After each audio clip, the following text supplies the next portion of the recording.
मेरे प्यारे देशवासियों, मैं आप सभी को स्वतंत्रता दिवस की हार्दिक शुभकामनाएं देती हूँ। सभी देशवासी 78वें स्वतंत्रता दिवस का उत्सव मनाने की तैयारी कर रहे हैं। ये देखकर मुझे बहुत खुशी हो रही है।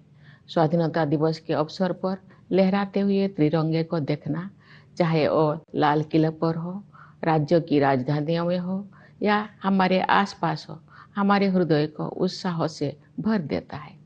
ये उत्सव 140 करोड़ से अधिक देशवासियों के साथ अपने इस महान देश का हिस्सा होने की हमारी खुशी को अभिव्यक्त करता है। जिस तरह हम अपने परिवार के साथ विभिन्न त्योहार मनाते हैं, उसी तरह हम अपने स्वतंत्रता दिवस और गणतंत्र दिवस को भी अपने उस परिवार के साथ मनाते हैं जिसके सदस्य हमारे सभी देशवासी हैं। 15 अगस्त के दिन देश विदेश में सभी भारतीय ध्वजारोहण समारोह में भाग लेते हैं, देशभक्ति के गीत गाते हैं और मिठाइयाँ बांटते हैं। बच्चे सांस्कृतिक कार्यक्रम में भाग लेते हैं। जब हम बच्चों को अपने महान राष्ट्र तथा भारतीय होने के गौरव के बारे में बातें करते हुए सुनते हैं, तो उनके उद्गारों में हमें महान स्वतंत्रता सेनानियों की भावनाओं की प्रतिध्वनि सुनाई देती है। हमें ये अनुभव होता है कि हम उस परंपरा का हिस्सा है जो स्वाधीनता सेनानियों के सपनों और उन भावी पीढ़ियों की आकांक्षाओं को एक कड़ी में पिरोते हैं, जो आने वाली वर्षों में हमारे राष्ट्र को अपना संपूर्ण गौरव पुनः प्राप्त करते हुए देखेंगे। इतिहास की इस श्रृंखला की एक कड़ी होने का बोध हमारे अंदर विनम्रता का संचार करता है। ये बोध हमें उन दिनों की याद दिलाता है जब हमारा देश विदेशी शासन के अधीन था। राष्ट्रभक्ति और वीरता से ओतप्रोत देश प्रेमियों ने अनेक जोखिम उठाए और सर्वोच्च बलिदान दिए। हम उनकी पावन स्मृति को नमन करते हैं। उनके अथक प्रयासों के बल पर भारत की आत्मा सदियों की नींद से जाग उठी। अंतरधारा के रूप में सदैव विद्यमान रही हमारी विभिन्न परंपराओं और मूल्यों को पीढ़ी दर पीढ़ी हमारे महान स्वाधीनता सेनानियों ने नई अभिव्यक्ति प्रदान की। मार्गदर्शक नक्षत्रों की तरह राष्ट्रपिता महात्मा गांधी ने स्वाधीनता संग्राम की विभिन्न परंपराओं और उनकी विविध अभिव्यक्तियों को एकजुट किया। साथ ही सरदार पटेल, नेताजी सुभाष चंद्र बोस और बाबा साहेब आम्बेडकर तथा भगत सिंह और चंद्रशेखर आजाद जैसे अनेक महान जननायक भी सक्रिय थे। ये एक राष्ट्रव्यापी आंदोलन था जिसमें सभी समुदायों ने भाग लिया। आदिवासियों में तिलका मांझी, बिरसा मुंडा, लक्ष्मण नायक और फूलो जानो जैसे कई अन्य लोग थे जिनके बलिदान की अब सराहना हो रही है। हमने भगवान बिरसा मुंडा की जयंती को जनजातीय गौरव दिवस के रूप में मनाना शुरू किया है। अगले वर्ष उनकी 150वीं जयंती का उत्सव राष्ट्रीय पुनर्जागरण में उनके योगदान को और अधिक गहराई से सम्मान देने का अवसर होगा। मेरे प्यारे देशवासियों, आज 14 अगस्त को हमारे देश विभाजन विभीषिका स्मृति दिवस मना रहा है। ये विभाजन की भयावहता को याद करने का दिन है। जब हमारे महान राष्ट्रों का विभाजन हुआ तो लाखों लोगों को मजबूरन पलायन करना पड़ा। लाखों लोगों को अपनी जान गंवानी पड़ी। स्वतंत्रता दिवस मनाने से एक दिन पहले हम उस अभूतपूर्व मानवीय त्रासदी को याद करते हैं और उन परिवारों के साथ एकजुट होकर खड़े होते हैं जो छिन्न भिन्न कर दिए गए थे। हम अपने संविधान की 75वीं वर्षगांठ मना रहे हैं। हमारी नवस्वाधीन राष्ट्र की यात्रा में गंभीर बाधाएं आई है। न्याय, समानता, स्वतंत्रता और बंधुता के संवैधानिक आदर्शों पर दृढ़ रहते हुए हम इस अभियान के साथ आगे बढ़ रहे हैं कि भारत विश्व पटल पर अपना गौरवशाली स्थान पुनः प्राप्त करे। इस वर्ष हमारे देश में आम चुनाव हुए। कुल मतदाताओं की संख्या लगभग 97 करोड़ थी, जो एक ऐतिहासिक कीर्तिमान है। मानव समुदाय इतिहास की सबसे बड़ी चुनाव प्रक्रिया का साक्षी बने। इस तरह के विशाल आयोजन के सुचारू और त्रुटि रहित संचालन के लिए भारत का निर्वाचन आयोग बधाई के योग्य है। मैं उन सभी कर्मचारियों और सुरक्षा कर्मियों का आभार व्यक्त करती हूँ जिन्होंने भीषण गर्मी का सामना करते हुए मतदाताओं की मदद की। इतनी बड़ी संख्या में लोगों द्वारा मताधिकार का प्रयोग करना वस्तुतः लोकतंत्र की विचारधारा का प्रबल समर्थन है। भारत द्वारा सफलतापूर्वक चुनाव आयोजित करने से पूरे विश्व में लोकतांत्रिक शक्तियों को ताकत मिलती है। मेरे प्यारे देशवासियों, वर्ष 2021 से वर्ष 2024 के बीच 8% की औसत वार्षिक वृद्धि दर हासिल करके भारत सबसे तेज गति से बढ़ने वाली बड़ी अर्थव्यवस्थाओं में शामिल है। इससे न केवल देशवासियों के हाथों में अधिक पैसा आया है, बल्कि गरीबी रेखा से नीचे रहने वाले लोगों की संख्या में भी भारी कमी आई है। जो लोग अभी भी गरीबी से पीड़ित हैं, उनकी सहायता करने के साथ साथ उन्हें गरीबी से बाहर निकालने के लिए भी सभी प्रयास किए जा रहे हैं। उदाहरण के लिए कोविड-19 के शुरुआती चरण में आरंभ की गई पीएम गरीब कल्याण अन्न योजना के तहत लगभग 80 करोड़ लोगों को मुफ्त राशन दिया जा रहा है, जो ये भी सुनिश्चित करते हैं कि जो लोग हाल ही में गरीबी से बाहर आए हैं, उन्हें पुनः गरीबी में जाने से रोका जा सके। ये हम सभी के लिए गर्व की बात है कि भारत दुनिया की 5वीं सबसे बड़ी अर्थव्यवस्था बन गए हैं और हम शीघ्र ही विश्व की 3 शीर्षस्थ अर्थव्यवस्थाओं में स्थान प्राप्त करने के लिए तैयार है। ये सफलता किसानों और श्रमिकों की अथक मेहनत, नीति निर्माताओं और उद्यमियों की दूरगामी सोच तथा देश के दूरदर्शी नेतृत्व के बल पर ही संभव हो सकी है। हमारे अन्नदाता किसानों ने उम्मीदों से बेहतर कृषि उत्पादन सुनिश्चित किया है। ऐसा करके उन्होंने भारत को कृषि क्षेत्र में आत्मनिर्भर बनाने और हमारे देशवासियों को भोजन उपलब्ध कराने में अमूल्य योगदान दिया है। हाल के वर्षों में इंफ्रास्ट्रक्चर को काफी बढ़ावा मिला है।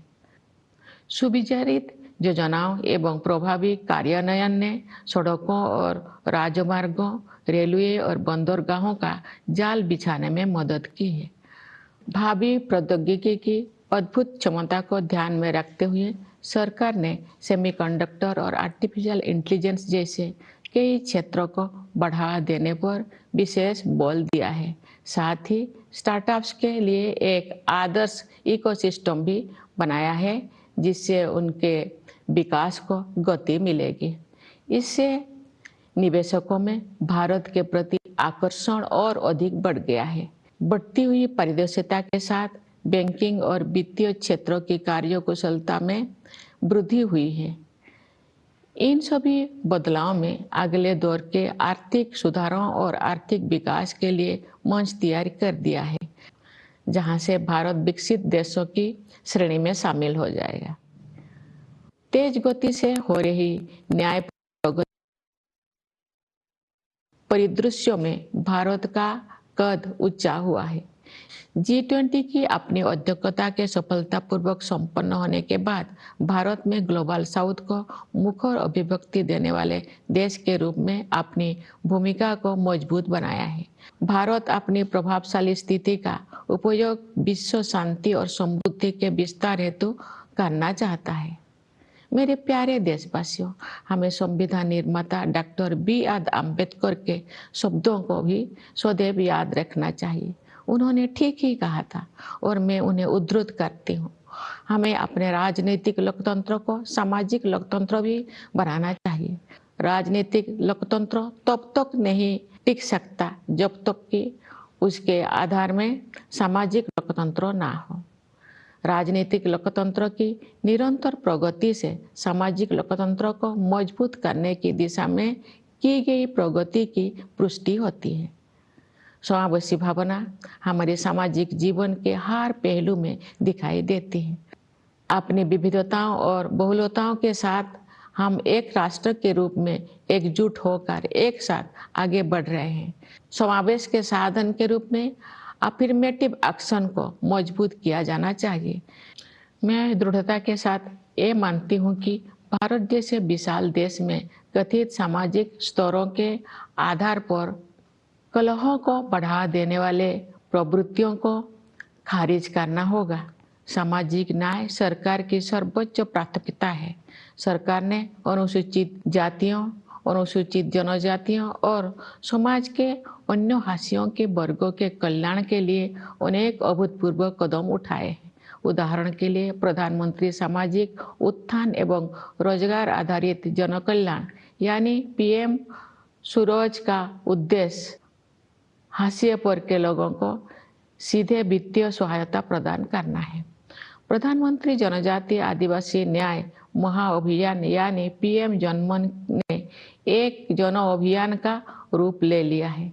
इसके तहत विशेष रूप से कमजोर जनजातीय समूह यानी पीवीटीजी की सामाजिक आर्थिक स्थितियों में सुधार के लिए निर्णायक कदम उठाया जा रहा है। National action for mechanized sanitation ecosystem यानी नमस्ते योजना के तहत यही सुनिश्चित किया जाएगा कि किसी भी सफाई कर्मचारी को सीवर और सेप्टिक टैंक की सफाई के जख्म भरे काम को हाथों से नहीं करना पड़ेगा। न्याय शब्दों के सबसे व्यापक अर्थ में अनेक सामाजिक आयाम सम्मानित हैं। उनमें से 2 आयामों पर मैं विशेष रूप से जोर देना चाहूंगी। वे आयाम है स्त्री पुरुष के बीच न्यायपूर्ण समानता तथा क्लाइमेट जस्टिस। हमारे समाज में महिलाओं को केवल समानता का ही नहीं बल्कि समानता से भी ऊपर का दर्जा दिया जाता है। हालांकि उन्हें परंपरागत पूर्वाग्रह का कष्ट भी झेलना पड़ा है, लेकिन मुझे ये जानकर खुशी होती है कि सरकार ने महिला कल्याण और महिला सशक्तिकरण को समान महत्व दिया है। पिछले दशक में इस उद्देश्य के लिए बजट प्रावधान में 3 गुना से अधिक की वृद्धि हुई है। श्रमबल में उनकी भागीदारी बढ़ी है। इस संदर्भ में जन्म के समय बेटियों के अनुपात में हुई उल्लेखनीय सुधार को सबसे उत्साहजनक विकास कहा जा सकता है। महिलाओं को केंद्र में रखते हुए सरकार द्वारा अनेक विशेष योजनाएं भी लागू की गई है। नारी शक्ति बंधन अधिनियम का उद्देश्य महिलाओं का वास्तविक सशक्तिकरण सुनिश्चित करना है। जलवायु परिवर्तन एक यथार्थ का रूप ले चुका है। विकासशील देशों के लिए अपने आर्थिक प्रतिमानों को बदलना और भी अधिक चुनौतीपूर्ण है। फिर भी हमने उस दिशा में आशा से अधिक प्रगति की है। ग्लोबल वार्मिंग के सबसे गंभीर कुप्रभावों से पृथ्वी को बचाने के लिए मानव समुदाय द्वारा किए जा रहे संघर्षों में अग्रणी भूमिका निभाने पर भारत का गर्व है। मैं आप सभी से अनुरोध करती हूँ कि आप अपने जीवन शैली में छोटे छोटे किंतु प्रभावी बदलाव करें तथा जलवायु परिवर्तन की चुनौती का सामना करने में अपना महत्वपूर्ण योगदान दें। न्याय के संदर्भ में मैं ये भी उल्लेख करना चाहती हूँ कि इस वर्ष जुलाई में भारतीय न्याय संहिता को लागू करने में हमने औपनिवेशिक युग के एक और अवशेष को हटा दिया है। नई संहिता का उद्देश्य केवल दंड देने की बजाय अपराध पीड़ितों के लिए न्याय सुनिश्चित करना है। मैं इस बदलाव को स्वाधीनता सेनानियों के प्रति श्रद्धांजलि के रूप में देखती हूँ। मेरे प्यारे देशवासियों, आज के युवा हमारी स्वतंत्रता की शताब्दी तक के अमृतकाल को यानी आज से लगभग 1/4 सदी के कालखंड को स्वरूप प्रदान करेंगे। उनकी ऊर्जा और उत्साह के बल पर ही हमारा देश नई ऊंचाई तक पहुंचेगा। युवाओं के मनोमस्तिष्क को विकसित करना तथा परंपरा एवं समकालीन ज्ञान के सर्वश्रेष्ठ आयामों को ग्रहण करने वाले नई मानसिकता का निर्माण करना हमारी प्राथमिकता है। इस संदर्भ में वर्ष 2020 से लागू की गई राष्ट्रीय शिक्षा नीति के परिणाम सामने आ रहे हैं। युवा प्रतिभा का समुचित उपयोग करने के लिए सरकार ने कौशल रोजगार तथा अन्य अवसरों को सुलभ बनाने के लिए पहल की है। रोजगार और कौशल के लिए प्रधानमंत्री की 5 योजनाओं के माध्यम से 5 वर्षों में 4 करोड़ 10 लाख युवाओं को लाभ मिलेगा। सरकार की एक नई पहल से 5 वर्षों में 1 करोड़ युवा अग्रणी कंपनियों में इंटर्नशिप करेंगे। ये सभी कदम विकसित भारत के निर्माण में आधारभूत योगदान देंगे। भारत में हम विज्ञान और प्रौद्योगिकी को ज्ञान की खोज के साथ साथ मानवीयता पूर्ण प्रगति के साधन के रूप में देखते हैं।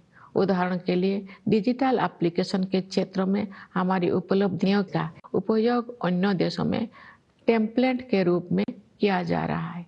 हाल के वर्षों में भारत ने अंतरिक्ष अनुसंधान के क्षेत्र में अभूतपूर्व प्रगति की है। आप सभी के साथ में भी अगले साल होने वाले गगनयान मिशन के शुभारंभ की उत्सुकता से प्रतीक्षा कर रही हूँ। इस मिशन के तहत भारत के पहले मानव अंतरिक्ष यान में भारतीय अंतरिक्ष टीम को अंतरिक्ष में ले जाया जाएगा। खेल के जगत भी एक ऐसा क्षेत्र है जिसमें हमारे देश ने पिछले दशक में बहुत प्रगति की है। सरकार ने खेल के बुनियादी ढांचे के विकास को समुचित प्राथमिकता दी है और इसके परिणाम सामने आ रहे हैं। हाल ही में संपन्न पेरिस ओलंपिक खेलों में भारतीय दल ने अपना उत्कृष्ट प्रयास किया। मैं खिलाड़ियों की निष्ठा और परिश्रम की सराहना करती हूँ। उन्होंने युवाओं में प्रेरणा का संचार किया है।